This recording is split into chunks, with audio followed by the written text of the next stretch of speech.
जय जिनेन सभी को जय जिनेन। तो चलिए, ये हमारा 12वें नंबर का प्रकरण चल रहा था, ब्रह्मचर्य रक्षावर्ती। ब्रह्मचर्य की रक्षा करने वाला कैसा होता है और कैसे वह अपने विचारों को रखता है, तो पिछले कक्षा में भी हम लोगों ने पढ़ा और इस कक्षा में भी बाकी के बचे श्लोकों को हम पढ़ेंगे। 672 नंबर का श्लोक है ग्रंथ का। कहते हैं आचार्य महाराज कि पूर्व समय में जिस स्त्री शरीर के आगे कदली स्तंभ, कमलनाल, स्वर्ण, चंद्रमा और नीलकमल आदि प्रतिष्ठा को नहीं प्राप्त हो सके,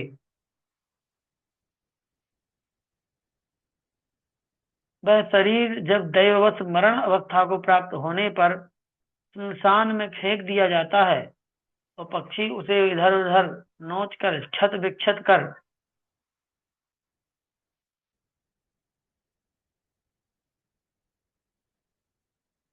ग्रुप पे मैसेज डाल दीजिए। जो आप लिख रहे हैं यहाँ पे ग्रुप पे भेज दीजिए, जो भी आपको हो, या फिर हमारे नंबर पे मैसेज छोड़िए व्हाट्सएप पे।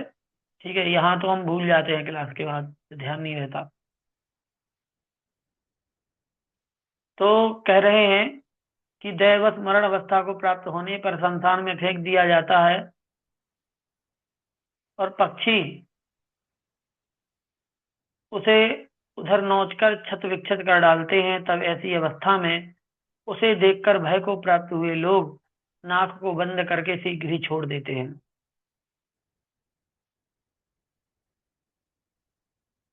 तब उससे अनुराग करना तो दूर रहा, किंतु उस अवस्था में वे उसे देख भी नहीं सकते। तो यहाँ शरीर के विषय में कहा जा रहा है कि जिस शरीर को देख करके, जिस शरीर को, जिस शरीर की सौंदर्य को देख करके लोग अनुराग को प्राप्त होते हैं, और जिस स्त्री के शरीर को कदली स्तंभ, कदली स्तंभ मतलब केले का तना, है ना। तो सभी वृक्षों में केले का जो तना होता है वह सबसे मुलायम होता है, सॉफ्ट होता है। उसको ऐसे चाकू से भी आप काट सकते हो, बाकी किसी भी पेड़ के तने को आपको इतनी आसानी से नहीं काटा जा सकता।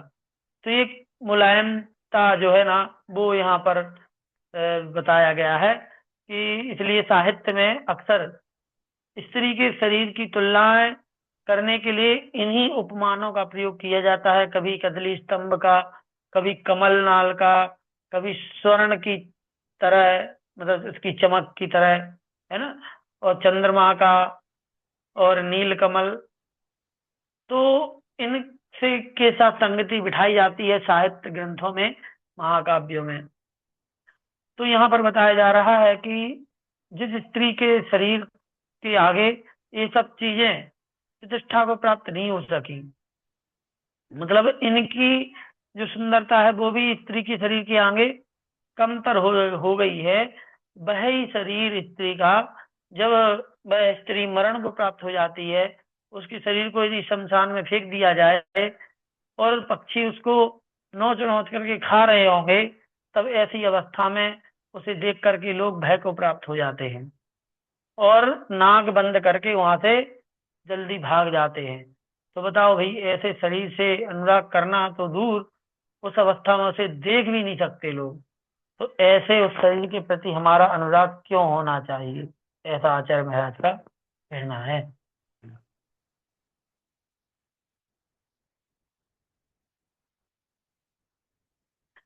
यद्यपि शोभायमान यौवन एवं सौंदर्य से परिपूर्ण स्त्रियों का शरीर आभूषणों से विभूषित है, यद्यपि शोभायमान यौवन एवं सौंदर्य से परिपूर्ण स्त्रियों का शरीर आभूषणों से विभूषित है, आभूषणों से सजा हुआ है, और यौवन भी है, सुंदर भी है, ऊपर से आभूषण भी है, तो भी वह मूर्ख जनों के लिए ही आनंद को उत्पन्न कराती है ना। मूर्ख जन ही उससे आनंद को प्राप्त होते हैं, ना कि सज्जन मनुष्य।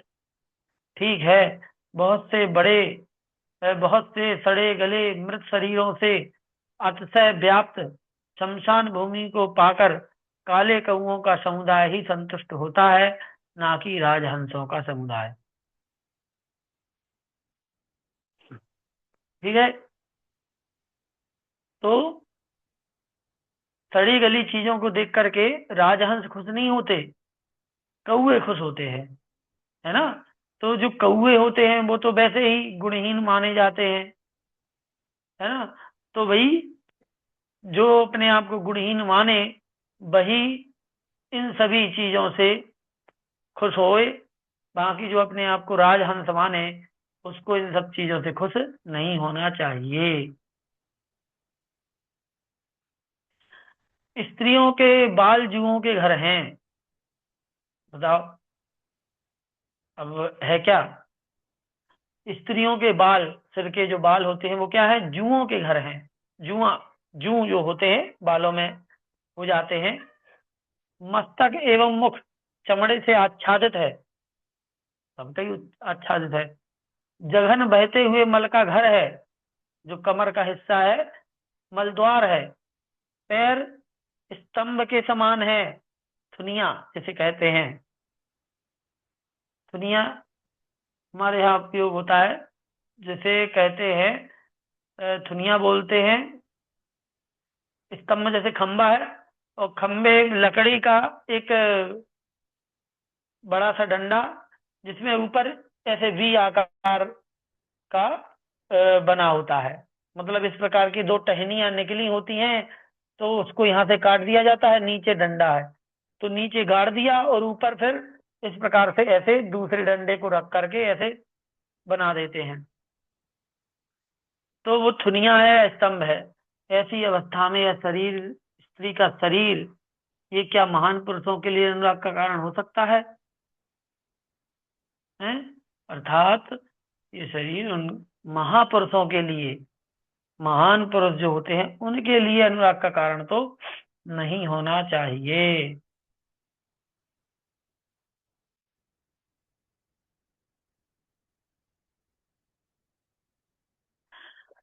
जिसका मन कर्तव्य और अकर्तव्य के विचार से रहित है, तथा इसीलिए जो राग में अंधा होकर उत्सुकता से स्त्री के मुख की लार को पीता है, उस मनुष्य के विषय में हम क्या कहें?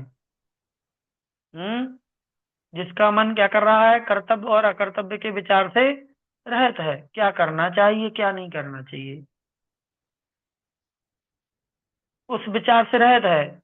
इसीलिए जो राग में अंधा होकर उत्सुकता से स्त्री के मुख की लार को पीता है, उत्सुकता से, उस मनुष्य के विषय में हम क्या कहें? किंतु जो कविजन अपने स्पष्ट वचनों के विस्तार से सज्जनों के आगे चमड़े से आच्छादित इस कपाल युक्त मुख को चंद्रमा के समान सुंदर बतलाते हैं, वे भी प्रशंसनीय समझे जाते हैं, जो वास्तव में निंदा के पात्र है। अब जो बड़े बड़े कवि होते हैं वो स्त्रियों के सुंदर मुख की तुलना चंद्रमा से किया करते हैं, मुख चंद्र, चंद्रमुखी, इस प्रकार से उपमाएं देते हैं। तो आचार्य महाराज कह रहे हैं कि लोक में ऐसे कविजन प्रशंसा के पात्र होते हैं, लेकिन क्या वे वास्तव में प्रशंसा के पात्र हैं? नहीं, वो निंदा के पात्र हैं। आंग कहते हैं कि यह जन समूह दूसरों के उपदेश के बिना भी काम के उद्दीप्त होने से, राग से अंधा होकर स्त्री के विषय में कौन कौन सा निंदकार नहीं करता? क्या दूसरों के उपदेश के बिना भी काम के उद्दीप्त होने से, राग से अंधा होकर स्त्री के विषय में कौन कौन सा निंदकार नहीं करता? अर्थात बिना उपदेश के ही वह स्त्री के साथ अनेक प्रकार की निंदनीय चेष्टाओं को करता है, बिना उपदेश के ही। है, उसे किसी को बताने की आवश्यकता नहीं, किसी से पूछने की आवश्यकता नहीं है। फिर हे ओ उपादेय के ज्ञान से रहित कोई कभी निरंतर श्रृंगार रस्ते परिपूर्ण काव्य को रचकर उन लोगों के चित्त को और भी राग से पुष्ट कर देता है। हम्म।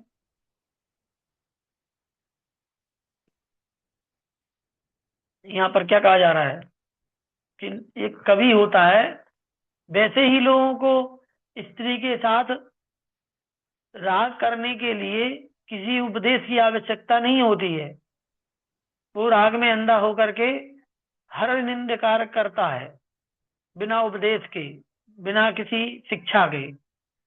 और ऊपर से यदि कोई कवि हे और उपादेय का ध्यान रखे बिना श्रृंगार रस से परिपूर्ण काव्य को रचकर उन लोगों के चित्त को और राग से पुष्ट कर देता है, और राग बढ़ा देता है उनके हृदय में। ये और बड़ी बात हो जाती है। आगे कहते हैं कि जो गृहस्थ स्त्री एवं धन आदि परिग्रह से सहित होकर घर के उत्तम व्यापार आदि कार्यों को करता हुआ भी कभी परधन और परस्त्री की इच्छा नहीं करता।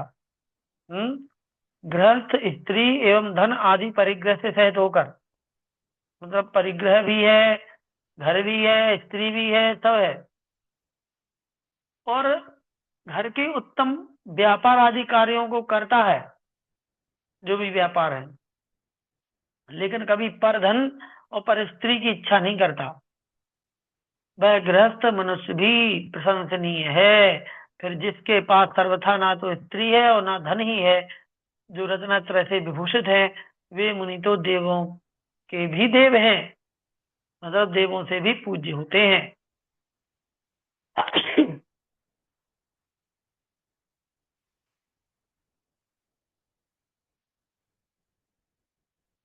ठीक है।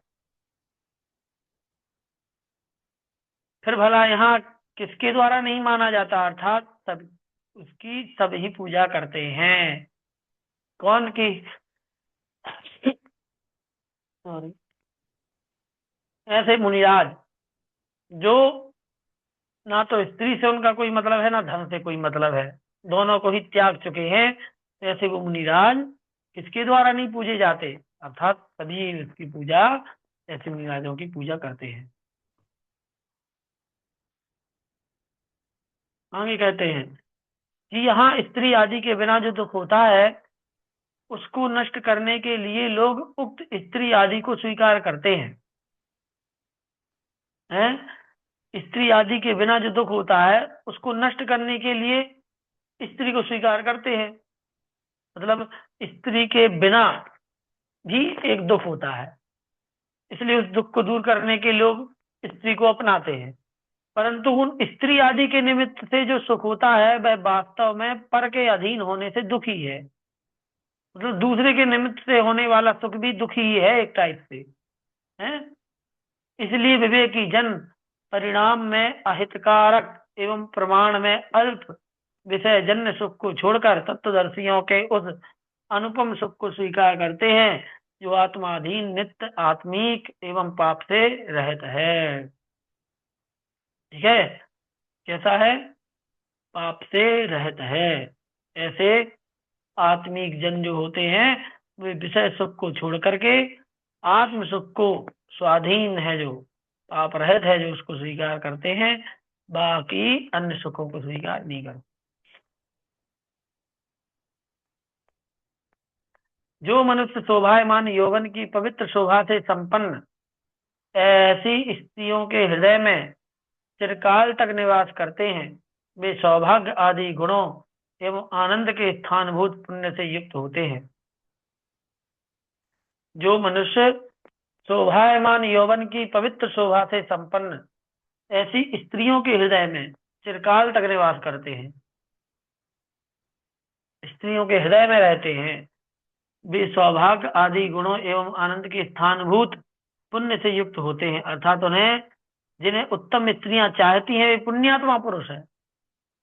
किंतु आभ्यंतर नेत्र से ज्ञान ज्योति को शरीर से भिन्न देखने वाले जिन साधुओं के हृदय में स्त्रियां कभी भी निवास नहीं करती, उन पुण्यशाली मुनियों के लिए वे पूर्वोक्त पुण्यात्मा पुरुष भी नमस्कार करते हैं। मतलब ऐसा लोक में कहा जाता है कि जो पुरुष स्त्रियों के हृदय में रहता है, मतलब जो जिस पुरुष को स्त्रियां चाहती हैं या यूं कहे पसंद करती हैं, वो बड़ा पुण्यशाली पुरुष माना जाता है। लेकिन आचार्य महाराज कर रहे हैं कि ऐसे दिगंबर मिजाज साधु जिनके हृदय में स्त्रियां कभी निवास ही नहीं करती, जिनके अंदर स्त्रियों का ख्याल ही नहीं आता, ऐसे दिगंबर साधु के चरणों में वो पहले कहे गए जो पुण्यात्मा पुरुष हैं वो चरणों में नमस्कार करते हैं, तो बड़ा कौन हुआ? दिगंबर मुनिराज बड़े हुए, वो बड़े हैं। ठीक है, वो पुण्यात्मा है, वो महापुरुष है। इस बात को याद रखना है। और संसार में जो मनुष्य पर्याय दुर्लभ है, बहुत दुखों के समूह से व्याप्त है, अपवित्र है, अल्पायु सहित है, जिसके अंत का दिन अल्पज्ञता के कारण ज्ञात नहीं किया जा सकता, और जिसमें वृद्धावस्था के कारण बुद्धि प्राय कुंठित हो जाती है, उस मनुष्य पर्याय में ही तप किया जा सकता है, तथा मोक्ष पद की प्राप्ति इस तप से होती है, और वास्तविक सुख उस मोक्ष में ही है। क्या? मनुष्य पर्याय कैसी है? दुर्लभ है और दुखों से भरी हुई है, अपवित्र है, छोटी सी आयु है? और जिसके अंत का दिन क्या होता है? अल्पज्ञता के कारण से ज्ञात नहीं होता है कि कब मर जाए। और जिसमें वृद्धावस्था के कारण से बुद्धि प्राय कैसी हो जाती है? बुद्धि कमजोर हो जाती है, कुंठित हो जाती है। उस मनुष्य पर्याय में ही तप किया जा सकता है। बताओ, ऐसा जो जो मनुष्य पर्याय है जिसमें बूढ़े हो जाएं तो फिर बुद्धि काम नहीं करती, दुख से भरा हुआ है, बड़ी मुश्किल से मिलता है और छोटी सी आयु रहती है, और ऐसी छोटी सी आयु में ही तप किया जा सकता है, और मोक्ष पद की प्राप्ति इसी तप से होती है, जो कि वास्तविक सुख सुख जो है मोक्ष में ही है। यह मन में विचार करके मोक्ष सुखाभिलाषी मनुष्य को इस दुर्लभ मनुष्य पर्याय में निर्मल तप करना चाहिए। दो से अधिक उत्तम 20 छन्नों रूप औषधि की जो यह बत्ती मुनि पद्मनंदी रूप वैद्य के द्वारा बतलाई गई है, श्रेष्ठ है। योग्य शब्द एवं अर्थ रूप जल से जिसका वर्तन किया गया है, और जो चित्त रूप चक्षु के काम रूप रोग को शांत करने वाली है, उसका सेवन तपोवृद्ध साधुओं के परलोक के दर्शन के लिए निरंतर करना चाहिए। यहाँ श्री पद्मनंदी मुनि ने जो यह 22 श्लोक में ब्रह्मचर्य प्रकरण रचा है, उसके लिए उन्होंने औषधि की बत्ती की उपमा दी है। ठीक है, रुई में औषधि का प्रयोग कर आंख में लगाने के लिए बनाई गई बत्ती अथवा अंजन लगाने की सलाह, वो एक सीख सी होती ना, जैसे आगे रुई लगी होती है? तो उसी की बात कर रहे हैं? वो कान का मैल निकालने के लिए भी वैसे ही होती है, और उसी से काजल भी लगाया जाता है, उसी बत्ती से। तो वो औषधि की बत्ती की उपमा दे रहे हैं यहाँ पे। अभिप्राय उसका यह है कि जिस प्रकार उत्तम वैद्य के द्वारा बतलाए गए श्रेष्ठ अंजन को सलाखे के द्वारा आंखों में लगाने पर मनुष्य की आंखों का रोग दूर हो जाता है, और तब शब्दों और अर्थ का आश्रय लेकर के रचे गए इस ब्रह्मचर्य प्रकरण का मनन करते हैं, उनके चित्त का काम रोग समर्थ हो जाते हैं। तात्पर्य यह है कि ऐसा करने से दुर्गति का दुख नष्ट होकर उन्हें या तो मोक्ष की प्राप्ति हो जाती है, या फिर दूसरे भाव में देवादि की उत्तम पर्याय प्राप्त हो जाती है। ठीक है, तो इस प्रकार से यह 12वां अधिकार यहाँ पे समाप्त हुआ, 12वां प्रकरण समाप्त हुआ। ठीक है, जय बोलिए दासांग जमानी माता की जय।